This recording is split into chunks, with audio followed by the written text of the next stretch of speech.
From PBS NewsHour Student Reporting Labs and WETA, this is On Our Minds with Ashley and Tyler, a podcast about the teenage experience made by teenagers for teenagers. Because we all need a place to feel heard.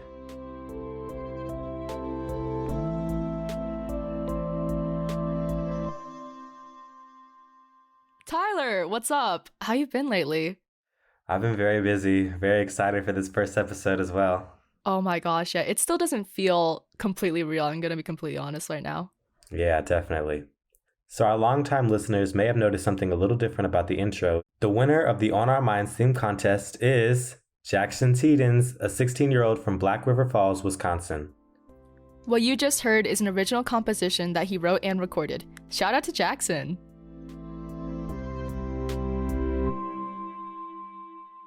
I'm really excited about today's episode because it's all I can think about. Life after high school. Personally, as a senior, it's really become the most pressing thing of the year for me. College applications have been due this last month and scholarships and everything like that. And honestly, I've never been more nervous or scared about anything in my life because I just feel like there's so many different things that can happen in this next upcoming year. How do you feel? Oh my gosh, some of the people I've met this year, I've met them solely just because they opened up the conversation, or I opened up the conversation with just like talking about our future. Only about half of high school graduates can say they definitely plan on going to college. Our first student reporter and one of our former On Our Minds hosts, Zion Williams, talks to two people from her Detroit area high school who have chosen not to go to college for very different reasons. Here's Zion.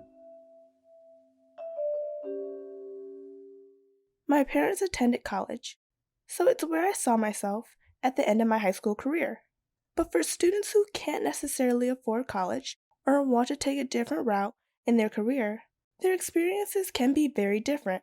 Here's Noah, who graduated from my high school a few years ago and decided not to go to college. I liked school, but I didn't like the learning and the reading. That was very difficult for me. My friend Bailey isn't planning on going to college either. In fact, she's kind of opposed to the whole idea of college. You have to have this education, but it's treated more like a business and not trying to evolve people so that they can actually figure out what they want to do. According to the National Student Clearinghouse Research Center, there's been a decrease in the number of students attending colleges and universities. Before the pandemic began, there were over 1 million more students enrolled in college than there are now. Here's Bailey again. It is kind of stressful, the fact that I'm not going to college in a weird way, because I feel like a lot of people are talking about that as their next move. It's not a pressure to go, but you feel like that's what you're supposed to do. My plan for the moment is just to work and save up money. On the side, I do kind of want to start building up a little business, whether it be on Etsy or me going to art fairs. I don't want to go out of high school and be in debt early in my life. I'm only 17. I'll be 17 when I graduate. If I want to go to college, that's something I can do later in life when I'm financially stable to do that. Personally for me, I feel some pressure from my family to attend college, and I know if I ever made the decision not to, it would be hard to break away from that pressure. The other day, a coworker asked me if I was going to college, and I said no. And she was pretty shocked by the fact that I said that. She was like, "You're not going to college?" And I was like, "No, I don't have the money. I don't have the means to go to college. So I'm okay with not going right now." It's almost like you feel a disconnect from those people. Put it blatantly, it sucks because certain people are more well endowed when they're born. So that's not something that they have to worry about. I've always had to worry about that, and that's always been a stress for me, and it definitely shouldn't be like that. The cost of college education has been steadily rising for decades. If you look at a college tuition increase graph, it looks like a steep slope.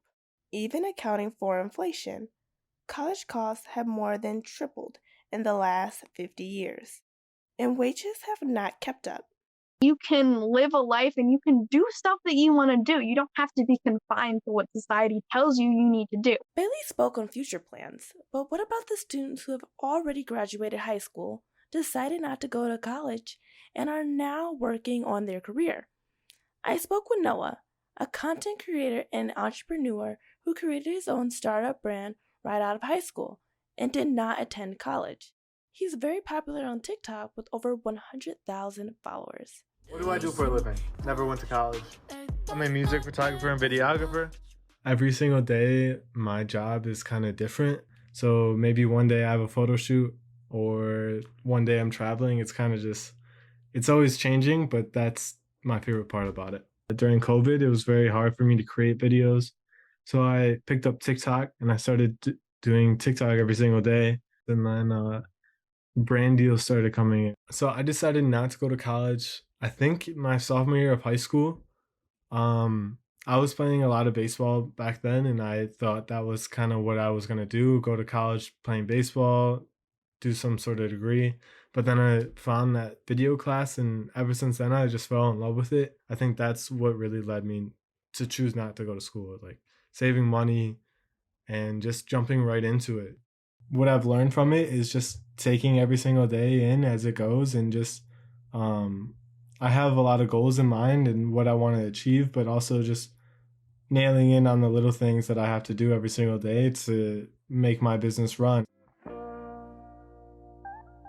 Bailey and Noah's stories show that hard work and passion lead to success, whether that path includes college or not.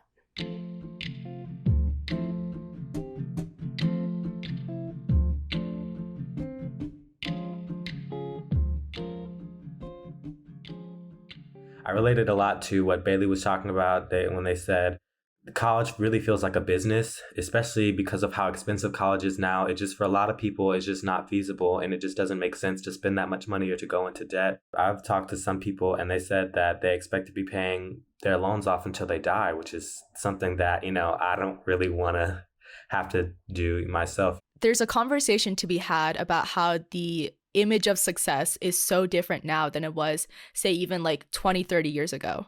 Like, I'm sure that my vision of success is very much so different from my parents or my grandparents, and that might be because they are not American.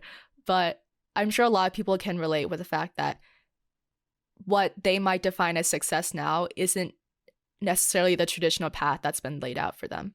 Just where I'm from, everybody kind of is expected to go to college. The question is never, oh, what are you doing after high school? It's always, what college are you going to? There's a lot of stigma on not going to college also that has been talked about before, but even going to community college, like, oh, you're going to go to community college? Like, why not just go to a regular college or a real college, they'll say, as to try to make you feel like going to community college is not as good an option, when honestly, for some people, it might be a better option. It's cheaper. You might get to stay at home for a little bit longer and really get to grow into yourself as you take yourself through your college process. Next, we're going to hear from our reporter Elena Tran in San Diego, who spoke with some friends, including one who is considering community college. For Vianne, a senior in high school, getting into college has been a lifelong obsession and accumulation of everything she's ever done.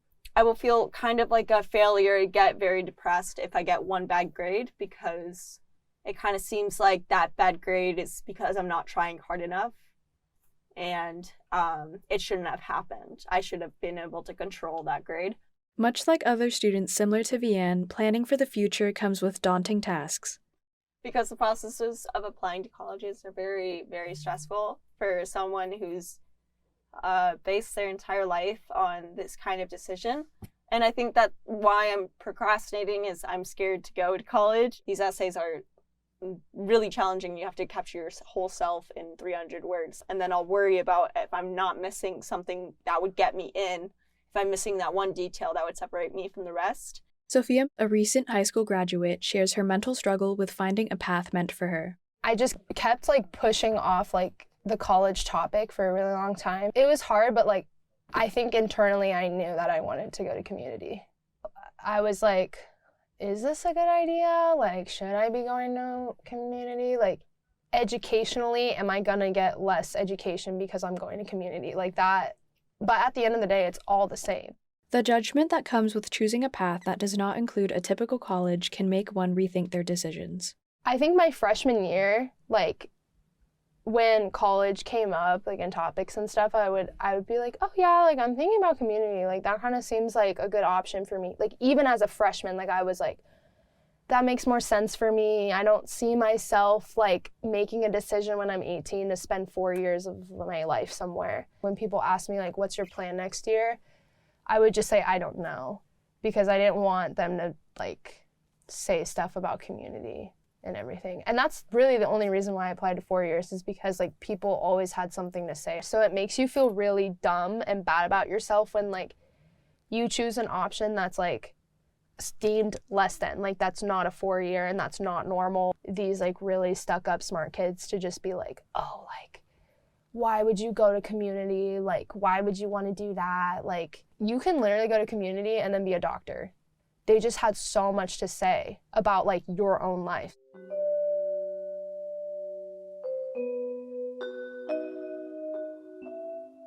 I think that honestly, like they were saying, just do what's right for you. At the end of the day, this is your life, this is your story, and you should really make that decision for yourself. And I'm honestly having to learn that myself as well. So this was a very real piece for me as well. Thank you.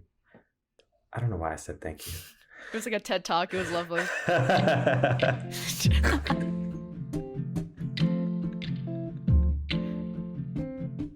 Finally, we're going to bring in one of our reporters to talk to us about a conversation she had with a family friend who is currently a freshman at Harvard. Welcome to On Our Minds. Anumta, would you like to introduce yourself? Sure. I'm Anumta. I'm a junior at Stephen F. Austin High School. It's in Sugar Land, Texas. Well, thank you so much for being here. We heard that you interviewed your friend Yasmin for this episode. Is that correct? Yasmin and I have known each other for a really long time, since we were little kids. She is currently a freshman at Harvard, so like for a long time we've been kind of bonding over wanting to go to Ivy League schools. And then my brother also, he got into Princeton, and I, have been close to those kinds of students for a long time. That definitely sounds like a lot of pressure to grow up around. So how do you personally feel like you deal with it, knowing that applying for colleges is going to be such a big part of your life next year? It's definitely very stressful, like junior year especially, with all the APs, all the extracurriculars, because this is kind of like your only year to like fill your resume, I guess. I'm just trying to like not freak out about grades. Like a high B is still a high B, like that's still okay. Like certain scores on the PSAT, the SAT, I feel like no matter what, I'm going to get the same education at a college. So I'm just trying to reassure myself that, no matter what, I'm going to get to the same place eventually. So I actually ended up talking to Yasmin about this as well. And then here she is talking about her experience applying. So it didn't actually begin in senior year for me. It began in junior year. So when we started taking the PSAT and MSBT for national merit, and when we started having more of the rigorous classes, I was constantly thinking that I wouldn't be able to get into college anywhere, even in junior year. So it was very difficult for me at that point. And I didn't really know how to cope with it. And my parents were getting very worried. So I actually started seeing a therapist. And I think that was definitely the best decision that I could have had at that time. I don't think I would have been able to cope with the amount of stress that I was dealing with if I didn't have a therapist, if I didn't have just anyone to talk to, anyone to really open up about. That was probably one of the worst times in my life. And then I also asked Yasmin what she would do differently now that she can look back at her application process. I'm wary to say that I would necessarily do anything differently, because to me, it seems like what I did worked. Looking back on it now, yes, that sucked. It was terrible, but I'm here now. I guess the only thing that I would say is I'd probably reach out more to my support systems. I think I kind of underestimated the amount of support that my college advisors could give me, or that my friends or my parents in general could give me. I felt like a lot of the time I needed to do things on my own because I didn't want to be seen as less of a good student or less of a person for needing help. I think that's a struggle with a lot of people. And lastly, I asked Yasmin how she deals with stress today. For me, journaling helps. I know it's not for everybody, but that's something that I picked up from my therapist. Going to those sessions and talking things through with another person is so helpful, but also internalizing how I feel, kind of thinking it through, taking a lot of time for myself. I didn't used to do this before, but I go on walks a lot, and self-care is a really good thing that you can do. But sometimes I find that self-care is just being able to say that I went to to bed doing like having done my skincare routine, or like being able to say that like know that I went to bed and I like read 2 pages of a book that I really like just doing small things that make me feel better about myself, and kind of distance myself from the stressful situation that I'm going through is very, very helpful to me. If you're looking to apply for really top colleges, then you have to have a certain amount of like self-motivation and like rigor. For the mental health aspect, try not to tie your self-worth to the grades that you get, the colleges. Like academic validation can feel nice, but really try your best to kind of separate yourself. Like you are not the grades that you get, you are not the colleges that you get into, you are not even the colleges that you apply to. I know for me and the classes that I'm in, it's like everybody else around you is always talking about their grades, always comparing themselves with other people, and always bringing up their grades and how their parents push them or don't push them in a certain area or whatever. And the conversation is constantly being brought up. I went from being literally first and second in my class to my class rank dropping a little bit, and then having like these really difficult classes and seeing my grades like drop a little bit from what they used to be. And for a long time, it made me really sad and it made me really stressed. But right now, I'm at a point where like, I mean, I am putting in a lot of effort, but I'm not going to like stress myself out. I'm not going to make myself like cry at night over something that I ultimately like, I can't change it at the end of the day. So I'm kind of trying to just like accept the fact that I can't get 100 on everything, and that like, that's good enough for me. Like my best is genuinely good enough for me. And if it's not good enough for someone else, then I mean, that's really just their problem. We really appreciate your input and your interview with Yasmin. Thank you so much for joining us today, Anumta. And good luck next year and beyond. We're all cheering for you, man. Thank you both.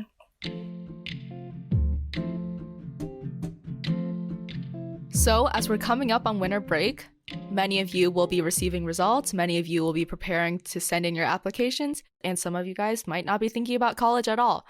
But I think what's really important is that all of you guys get to take a really nice, happy break this winter and hopefully just take some time to yourself, try and hang out with some friends, maybe go ice skating, do all the little fun teenage stuff. And what's next? After the new year, we're bringing you an episode with LeBron James. Students at I Promise Middle School in Akron, Ohio got to speak with him recently. It's gonna be great. Have a great winter break, everyone. Have a good one. Today's segments were produced by Zion from FV Pankow Center in Clinton Township, Michigan.